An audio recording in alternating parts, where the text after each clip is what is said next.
Hello and welcome back to another video. If you're looking for recommendations on what manhwa to read, then here are some that I've read recently that might be of interest. Manhwa titles are timestamped in the video for your convenience. Our first manhwa for today is The Legendary Beasts Animal Hospital, a modern manhwa that I've currently read up to chapter 74 on. Its main character is Kim Ah-young, a veterinarian who has her own practice but sadly doesn't really have that many customers, putting her in a little bit of a difficult financial situation. One day though, after a fateful encounter, Ah-young ends up encountering fantasy beings, specifically those of an animal nature that require medical assistance, since they're animals of course, even if they are mythical beings. Further getting involved with Grim Reapers, the noble mythological beast families, and other weird supernatural anomalies, Ah-young will have quite the busy time being the doctor to these unique beings. The story is 5 out of 10. Slice of life modern fantasy would be the most apt description for this manhwa. It doesn't offer the cleanest overall plotline, but it does offer a more episodic pace of story that benefits from spurts of reading instead of binging. I would recommend against binging it, as it does overstay its welcome a bit if you do so. The characters are 8 out of 10. One aspect that's able to prosper are its characters.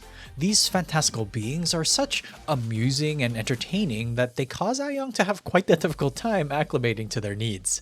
However, it does benefit her and it's overall very enjoyable to read through. The art is also 8 out of 10.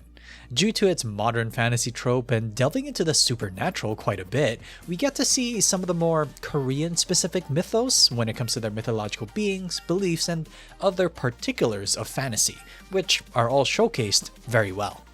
So if you're a fan of modern fantasy manhwas and enjoy the supernatural with similar vibes to Convenience Store Worker from Another World and becoming a special unit mage in Another World, then give The Legendary Beasts Animal Hospital a try. This next manhwa to take a look at is My Sister Covets My Fiancé, a fantasy manhwa that I've currently read up to chapter 44 on. The protagonist is Nerys, a woman who for some reason was not really well liked by her family, which consists of her parents and one sister, Catherine. Catherine was supposed to be engaged to the infamous ghost Duke, but manipulates the situation so that her sister Nerys goes instead, as she, Catherine, did not want to get engaged. As Nerys resolves herself to make the journey to the ducal land, she ends up meeting Catherine, who's there already? And now she wants to be engaged to the Duke that she just so recently refused to do so? What's going on? The story is 9 out of 10. Avid readers of the manhwas can probably see the trajectory of where this is going. The unique spin this manhwa takes is that Catherine, the bad sister of Nerys, is actually the one who regressed back in time and wants nothing more but to quote-unquote take Nerys' place that she was so jealous of in her first life. It's at least an interesting one at that. The characters are 7 out of 10. An overly evil sister who clearly doesn't know how to take advantage of the situation she's been given is an entertaining sight to see. Seeing Nerys navigate this odd situation as well is interesting, given that she has no idea that her sister actually regressed. The art is also 7 out of 10. Good character portraits nestled with scenes of family issues and other dynamics with the various characters provide a good canvas for the plot to be displayed in. Catherine's helplessness and overall desperation is very plain to see compared to Nerys' composure and level-headedness. So if you're a fan of romantic regression stories and are curious on what would happen when the villainess of the story, the actual villainess too, regresses instead of the protagonist, then My Sister Covets My Fiancé would be an interesting time for you. The Villain's Wise Retirement Plan is the name of our next manhwa to take a look at. It's a fantasy manhwa that I've currently read up to chapter 36 on. Lillian Sergenev is the name of its main character.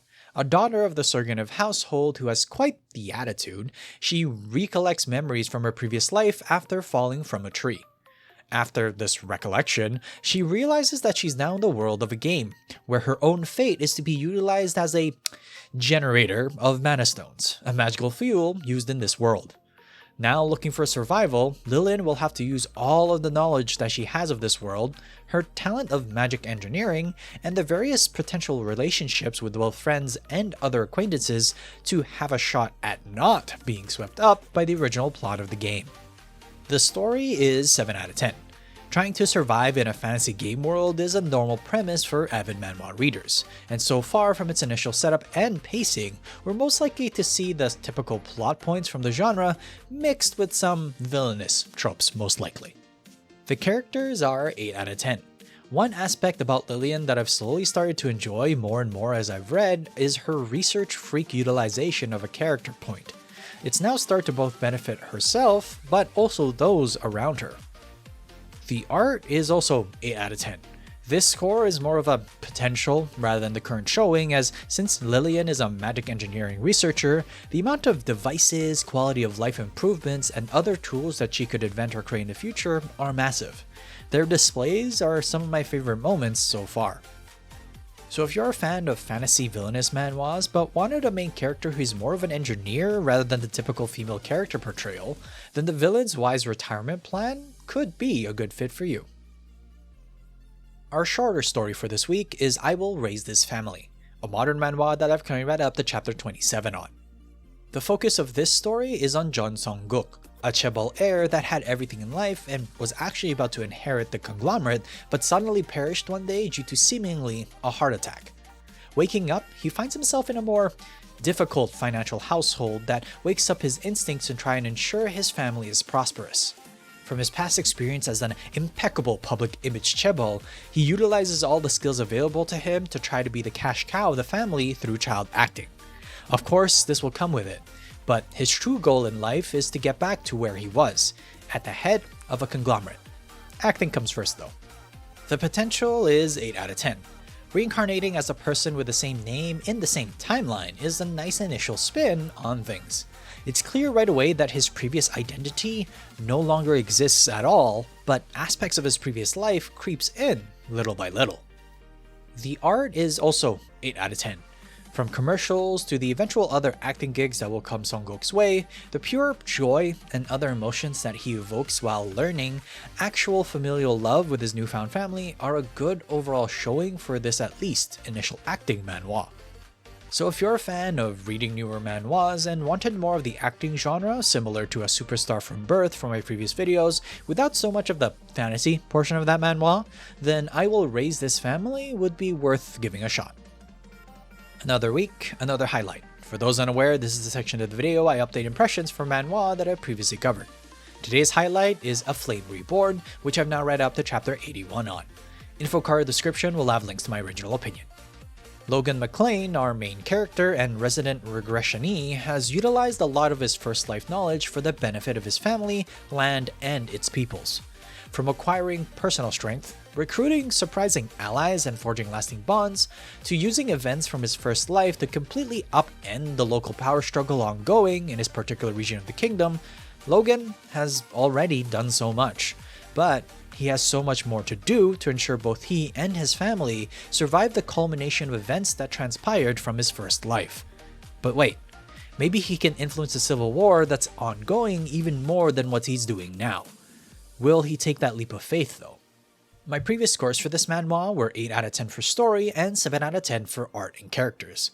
The story stays the same at 8 out of 10 as it's now established while Logan has gotten singularly stronger, it isn't enough to turn the overall tides that shake his land. He has to make sure his family and land have what it takes to get stronger and see to the future together. The art goes up 1 point from 7 out of 10 to 8 out of 10 as it's able to display more army combat as the civil war gets underway. The McLean's neutral at the moment, but that doesn't mean we don't get to see a lot of action.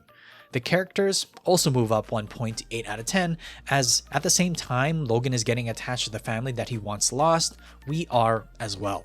From his father, brother, people of the estate, and even his newfound fiancé, the attachments only get more and more, and so he has to protect them all the more. A Flame Reborn has been an enjoyable redemption story to continue reading. It has not been an easy road for Logan to trek, but he's done so all the same.